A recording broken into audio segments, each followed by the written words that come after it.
എല്ലാവർക്കും നവനീതം ഹോംലി വ്ലോഗിലേക്ക് സ്വാഗതം. അപ്പോൾ ഇന്ന് രാവിലെ എഴുന്നേറ്റ് കുളിയൊക്കെ കഴിഞ്ഞ് വിളക്കൊക്കെ കൊളുത്തി അപ്പം അടുക്കളയിലോട്ട് കയറി കേട്ടോ. അപ്പത്തിന് മാവ് റെഡിയാക്കി വെച്ചിട്ടുണ്ടായിരുന്നു. അത് ഉപ്പിട്ടൊന്ന് ഇളക്കി വെച്ചു. എന്നിട്ട് ചായക്ക് വെക്കുകയാണ് കേട്ടോ. ഇവിടെ ചായ അങ്ങനെ നിർബന്ധമൊന്നുമില്ല. നിർബന്ധം എന്ന് വെച്ചാൽ പതിവൊന്നുമില്ല. ഏട്ടൻ വേണമെന്ന് പറഞ്ഞാൽ അപ്പോഴിട്ട് കൊടുക്കും, അത്രയേ ഉള്ളൂ. പാൽ ചായ വേണമെങ്കിൽ അപ്പം നേരത്തെ പാൽ വാങ്ങിച്ച് വെച്ചിരുന്നിട്ട് ഇട്ട് കുടിക്കുക എന്നുള്ളത് മാത്രമേ ഉള്ളൂ. അല്ലാതെ സ്ഥിരമായിട്ട് അങ്ങനെ ചായ ഒരു പതിവില്ല കേട്ടോ. പിന്നെ ഇന്ന് മുട്ടക്കറിയാണ്. അതിന് മുട്ട അടുപ്പിൽ വെച്ചിട്ടുണ്ട്. സവാള അരിഞ്ഞു വെച്ചു. സവാള മുള വന്ന സവാളയാണ്. അത് ഒരു ഗ്രീൻ കളറുണ്ട് കേട്ടോ. അത് കുഴപ്പമൊന്നുമില്ലെന്ന് തോന്നുന്നു. അങ്ങനെ കുഴപ്പമൊന്നുമുണ്ടെന്ന് പറഞ്ഞ് ഞാൻ കേട്ടിട്ടില്ല. അപ്പോൾ പിന്നെ മുട്ടക്കറിക്ക് ഇതാ പാത്രം വെച്ചു. കടുകിട്ടു, ഇഞ്ചി ഇട്ടു, സവാള കൂടി ഇട്ട് കൊടുത്തു. ഉപ്പിട്ടിട്ട് നമുക്കൊന്ന് ഇളക്കി വയ്ക്കാം. അപ്പോൾ സവാള കളറൊക്കെ മാറി വരുന്നുണ്ട്. കറിവേപ്പില ഇട്ട് കൊടുത്തിട്ടുണ്ട് കേട്ടോ. കുറച്ച് മഞ്ഞൾപ്പൊടി, കുറച്ച് മുളക് പൊടി. സവാള അങ്ങ് ഒരുപാട് കളർ മാറാൻ വേണ്ടി ഞാൻ വെയിറ്റ് ചെയ്യുന്നില്ല. കാര്യം ഇതൊരു ഭയങ്കര ഗ്രേവി ആയിട്ട് എടുക്കുന്നില്ല. കുറച്ചൊന്ന് തിക്കായിട്ട് എടുക്കാം. അപ്പോൾ മഞ്ഞളും മുളകും ഒക്കെ ഇട്ട് മൂപ്പിച്ച് വെള്ളം ഒഴിച്ചു തിളപ്പിച്ചു. കറി വറ്റിയിട്ടുണ്ട്. അപ്പോൾ ഇന്ന് വെള്ളയപ്പവും മുട്ടക്കറിയല്ല കേട്ടോ, മുട്ട റോസ്റ്റ് പോലെ, മസാലയൊന്നും ചേർത്തിട്ടില്ല കേട്ടോ. അതാണ് ഇന്നത്തെ ബ്രേക്ക്ഫാസ്റ്റ്. അപ്പോൾ രാവിലെ ഞങ്ങളെല്ലാവരും കഴിച്ചു. ഉച്ചക്കത്തേക്ക് ഇന്ന് നെയ്ച്ചോറ് വയ്ക്കാമെന്ന് വിചാരിച്ചു കേട്ടോ. അപ്പം എന്താണ്, കൊഹിനൂർ ബീറ്റി, അതാണ് കേട്ടോ ഈ അരിയുടെ പേര്. അപ്പോൾ റൈസ് കുതിർത്ത് വെച്ചിട്ടുണ്ട്. ഒരു 6 മിനിറ്റ് ഞാൻ വെള്ളത്തിലിട്ടിട്ടുണ്ടായിരുന്നു. സവാള അരിഞ്ഞു വെച്ചു. ഒരു 6-7 മിനിറ്റ് കഴിഞ്ഞിട്ട് ഞാൻ ഇത് കഴുകി വാരി വെച്ചു കേട്ടോ റൈസ്. പിന്നെ നമ്മൾ സ്പൈസസ് ആയിട്ട് കറുകപ്പട്ട, ഒരു 5 ഏലക്ക, 4 ഗ്രാമ്പു, ഇത്ര സാധനങ്ങളെടുത്ത് കഴുകി ഒരു പാൻ അടുപ്പത്ത് വെച്ച് നെയ്യ് ഒഴിച്ചിട്ട് അതിലേക്ക് ഇട്ട് കൊടുക്കുന്നുണ്ട് കേട്ടോ. അപ്പോൾ അത് ഇട്ട് കൊടുക്കുമ്പോൾ ലോ ഫ്ലെയിമിൽ വെച്ചിട്ട് വേണം ഇട്ട് കൊടുക്കാൻ, അല്ലെങ്കിൽ ഇത് കരിഞ്ഞു പോവും. അപ്പോൾ അതൊന്ന് ഇളക്കിയിട്ട് നമുക്ക് സവാള കൂടി ഇട്ട് കൊടുക്കാം. സവാളയും കൂടി ഇട്ട് കൊടുത്തിട്ടുണ്ട് കേട്ടോ. സവാള ഒരുപാടങ്ങ് ഡീപ്പായിട്ട് ഫ്രൈ ആവണ്ട, ഒന്ന് വാടി വന്നാൽ അതൊരു 3 മിനിറ്റ് ഞാൻ ഇളക്കിയിട്ടുണ്ടായിരുന്നു കേട്ടോ. അപ്പോഴത്തേക്കും സവാളയുടെ കളറൊക്കെ ഒന്ന് ചെറുതായിട്ട് മാറി വന്നിട്ടേ ഉള്ളൂ. അതിൻ്റെ ആവശ്യമേ ഉള്ളൂ. ഞാൻ അങ്ങനെയാണ് കേട്ടോ ചെയ്യുന്നത്. എന്നിട്ട് അതിൽ ഊറ്റിവാരി വെച്ചിരുന്ന റൈസ് ഇട്ട് കൊടുത്തു. റൈസ് ഇട്ടിട്ട് നമ്മളൊന്ന് ഇളക്കണം കേട്ടോ. ഇളക്കുക എന്ന് പറഞ്ഞാൽ ഒരു 5 മിനിറ്റ് നല്ലോണം കൈ വിടാതെ ഇളക്കി ഒരു വറവ് പോലെ നല്ലോണം ഒരു 5 മിനിറ്റ് ഇളക്കി എടുത്തിട്ടുണ്ടോ ഞാൻ. എന്നിട്ട് വെള്ളം ഒഴിച്ചു കൊടുത്തു.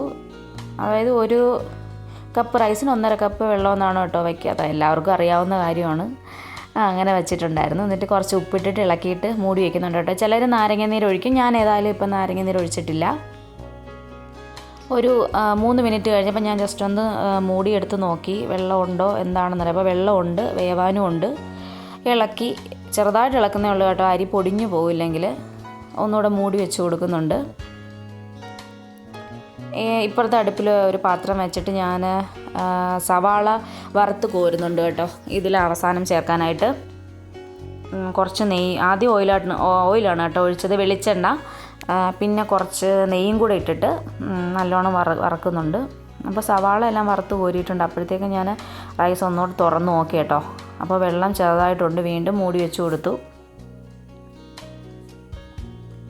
സവാളയൊക്കെ ഫ്രൈ ആവുന്നേ ഉള്ളൂ. നമ്മൾ ഈ റൈസ് തുറന്ന് ഇളക്കുമ്പം ഒരുപാടിട്ടങ്ങ് ഇളക്കരുത് കേട്ടോ. അങ്ങനെ ഇളക്കിയാൽ പൊടിഞ്ഞു പോകും. ഇടയ്ക്കിടയ്ക്ക് തുറന്ന് ഇളക്കുമ്പോഴേ ജസ്റ്റ് ഒന്ന് നോക്കേ ചെയ്യാം, ഒന്ന് ഇളക്കി. അപ്പോൾ ഈ സവാള ഫ്രൈ ആവുന്നതിൽ ബ്രൗൺ കളർ ആവുമ്പോൾ നമുക്ക് 1 സ്പൂൺ പഞ്ചസാര കൂടെ ഇട്ട് കൊടുക്കാം കേട്ടോ. അതെന്ന് വെച്ചാൽ നമ്മൾ ഈ സവാള കോരി വെച്ച് കഴിയുമ്പം ആ ക്രിസ്പിനെസ് പോകാതിരിക്കാനും പിന്നെ ഒരു ടേസ്റ്റിനും കൂടെയാണ് കേട്ടോ അങ്ങനെ ചെയ്യുന്നത്. ഞാനങ്ങനെ ചെയ്തിട്ടുണ്ട്. അപ്പം നന്നായിട്ട് എനിക്ക് കിട്ടിയിട്ടുണ്ട്. പിന്നെ സവാള കോരിയ പാനിലോട്ട് ഞാൻ നെയ്യൊന്നും വേറെ ഇട്ടിട്ടില്ല. ആ നെയ്യിൽ തന്നെ ഉണക്കമുന്തിരി ഇട്ട് കൊടുക്കുന്നുണ്ട്. അപ്പോൾ ഉണക്കമുന്തിരി കുട്ടന്മാരൊക്കെ വീർത്ത് തടിയന്മാരായി വന്നപ്പോൾ അതിനെ കോരിയിട്ട് അതേ പാനിൽ കാഷ്യൂവും കൂടെ വറുത്ത് കോരിയിട്ടുണ്ട്.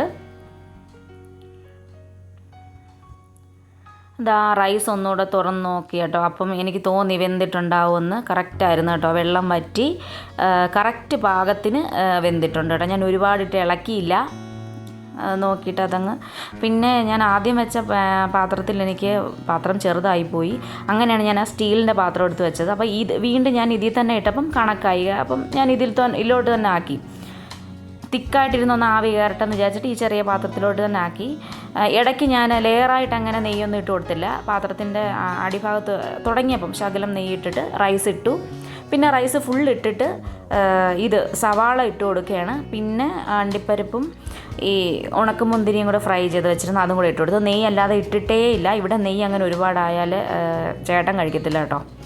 അപ്പോൾ അത് മൂടി വെച്ചപ്പം നെയ്ച്ചോറ് റെഡിയായി. പിന്നെ ഞാൻ 4 മണി പലഹാരത്തിനാട്ടോ പച്ചരി വെള്ളത്തിലിട്ടിട്ടുണ്ടായിരുന്നു, കുറച്ച് തേങ്ങ, പിന്നെ ഇത് മാവ് കപ്പി കാച്ചിയതാണ് കേട്ടോ, അതും കൂടെ ഇട്ട് കൊടുക്കുന്നുണ്ട്. ഇന്ന് ചോറ് വെച്ചില്ലല്ലോ, അപ്പോൾ ചോറിടാൻ പറ്റാത്തതുകൊണ്ട് ഞാൻ മാവ് കപ്പി കാച്ചി വെച്ചു, അതും കൂടെ ഇട്ടിട്ട് അരച്ചെടുക്കുന്നുണ്ട്. ഒരു ഏത്തപ്പഴം അരിഞ്ഞിട്ട് കൊടുക്കുന്നുണ്ട് കേട്ടോ. പിന്നെ ഞാൻ ഇതിലിടാൻ മറന്നൊരു സാധനം ഏലക്കയാണ് കേട്ടോ. ഏലക്ക ഇടാൻ മറന്നുപോയി. ഞാൻ മാവ് മൂടിയൊക്കെ വെച്ചു. അപ്പോൾ ഇന്നിപ്പോൾ ഇതാ ഉച്ചയ്ക്ക് കഴിക്കുകയാണ് കേട്ടോ. ഇനി നെയ്ച്ചോറ്, ഇത് ഇന്നലെ വെച്ച പോർക്കാണ് കേട്ടോ. ഇന്നലെ വൈകുന്നേരം പോർക്ക് കിട്ടിയിരുന്നു. അപ്പോൾ ഇന്നലെ രാത്രി ഗോതമ്പ് പുട്ടും പോർക്കുമാണ് കേട്ടോ അത്താഴത്തിനുണ്ടായിരുന്നത്. ഇന്നലെ കറി വെച്ചതുകൊണ്ട് എനിക്ക് ഇന്നിപ്പോൾ കറി വെക്കേണ്ട ആവശ്യം വന്നില്ല കേട്ടോ, ചൂടാക്കിയാൽ മതിയായിരുന്നു. അപ്പോൾ ഇന്നിതാണ് കേട്ടോ ലഞ്ച്. നെയ്ച്ചോറ്, പോർക്ക് കറി, പപ്പടം, തൈര്.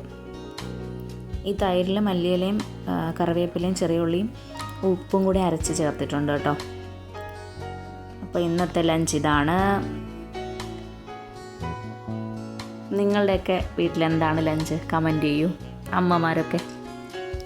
അപ്പോൾ ഉച്ചയ്ക്ക് കഴിച്ചൊക്കെ കഴിഞ്ഞിട്ട് നമ്മുടെ ഡോഗീസിനെ ചിന്നുവിനും ചാർലിക്കും ചോറ് വയ്ക്കാനുണ്ടായിരുന്നു. ചോറൊക്കെ വെച്ചു. കുറേ തുണി വിരിക്കാനുണ്ടായിരുന്നു, അതൊക്കെ വിരിച്ചു. മടക്കി വയ്ക്കാനുള്ള തുണിയൊക്കെ മടക്കി വെച്ചു. അപ്പോഴത്തേക്കൊരു 3:30 ആയിട്ടുണ്ടായിരുന്നു കേട്ടോ. അപ്പം നമ്മൾ അരച്ച് വെച്ചിരുന്ന മാവ് പുളിച്ചിട്ടുണ്ടായിരുന്നു. കുറച്ച് ശർക്കരയും ഏലക്കയും കൂടെ ഇട്ട് കൊടുത്ത് ഉപ്പും കൂടെ ഇട്ട് ഇളക്കിയിട്ട് അടുപ്പിൽ വെക്കുകയാണ് കേട്ടോ. നെയ്യ് പുരട്ടിയ പാത്രത്തിൽ ഒഴിച്ച് വെക്കുകയാണ്. അപ്പോൾ എൻ്റെ ഇഡ്ഡലിത്തട്ടിൻ്റെ പാത്രം അടപ്പ് ഞാൻ അവിടെ നോക്കിയിട്ട് കണ്ടില്ല. അപ്പോൾ ഞാൻ തൽക്കാലം ഒരു അടപ്പൊക്കെ വെച്ച് അഡ്ജസ്റ്റ് ചെയ്ത് അടച്ചു. അപ്പോൾ അതൊക്കെ കഴിച്ചതിന് ശേഷം ഇതായിട്ടുണ്ട്. ഞാനും ചേട്ടനും കൂടെ വയലിലോട്ട് പോയി. വയലിലിപ്പോൾ സാധു ഇപ്പോൾ ഇങ്ങനെ നിൽക്കുന്നുണ്ടായിരുന്നു കേട്ടോ, ഞങ്ങളെ വെയിറ്റ് ചെയ്ത്. അങ്ങനെ സാധുവിനെയൊക്കെ കഴിച്ചുകൊണ്ട് വന്ന് സാധുവിൻ്റെ കാര്യങ്ങളൊക്കെ നോക്കി, മറ്റുള്ള ഡോഗീസിൻ്റെയൊക്കെ കാര്യങ്ങളൊക്കെ നോക്കിയതിന് ശേഷം കുളിച്ച് വിളക്കൊക്കെ കൊളുത്തി. അപ്പോൾ ഇന്ന് ഇത്രയേ ഉള്ളൂ കേട്ടോ വിശേഷങ്ങൾ സന്ധ്യ വരെ. ദയവായി എല്ലാവരും ചാനൽ സബ്സ്ക്രൈബ് ചെയ്യുക, കമൻറ്റ് ചെയ്യുക, ഷെയർ ചെയ്യുക, ലൈക്ക് ചെയ്യുക. Thanks for watching.